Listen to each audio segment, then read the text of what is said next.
A wave of inner shivering passed through her body. Lena was about to head back inside. But when she looked once more at the impossibly wide rainbow halo encircling the moon, she noticed strange circular shapes forming in the night sky. Focusing her gaze, she saw them, 3 hot air balloons, descending directly into the courtyard of her school. Her heart, sensing something profound, abruptly shifted into a completely different rhythm. Her breath caught. Dizziness swept over her. With effort, Lena wheeled herself back into the fountain hall. Lyra and Mark stepped out of their basket, their shared awe shining in their eyes.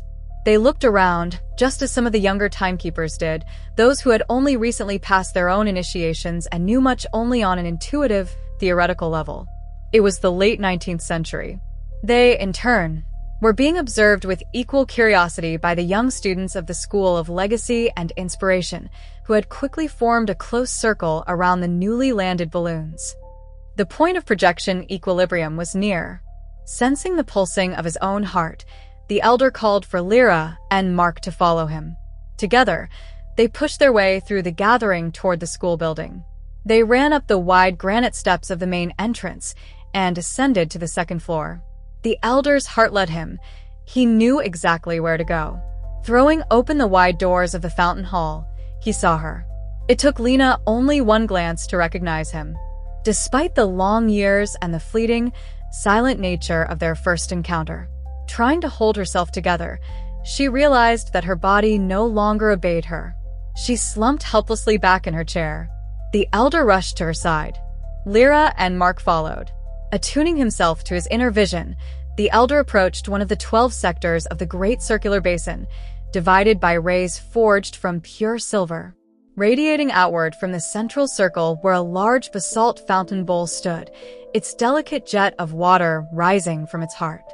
From that sector, he retrieved 2 silver rings bound together in a violet energetic structure, the symbol of infinity. As soon as he placed one ring upon his own ring finger, the structure dissolved. He gently slipped the second ring onto Lena's finger. Then he instructed Mark and Lyra to return to the opposite side of the sacred circle of 12. Lifting Lena carefully into his arms, while trying to maintain the rhythm of his heart, he stepped to the northern pole of the circle, directly across from the sector where Mark and Lyra stood.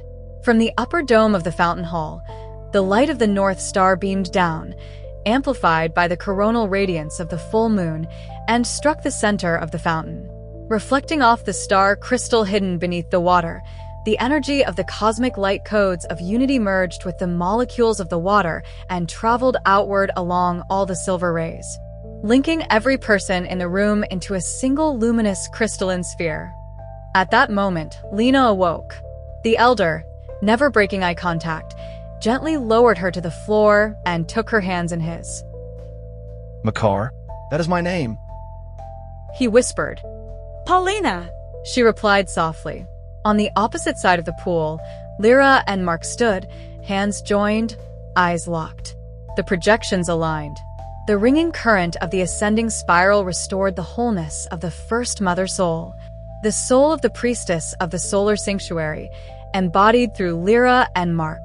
Through the star crystal in the heart of the fountain, this current grew, aligned and magnified, pouring unity and power into the radiant presence of the Oversoul, carried by Paulina, priestess of the solar sanctuary, and Makar, elder of the Keepers of Time.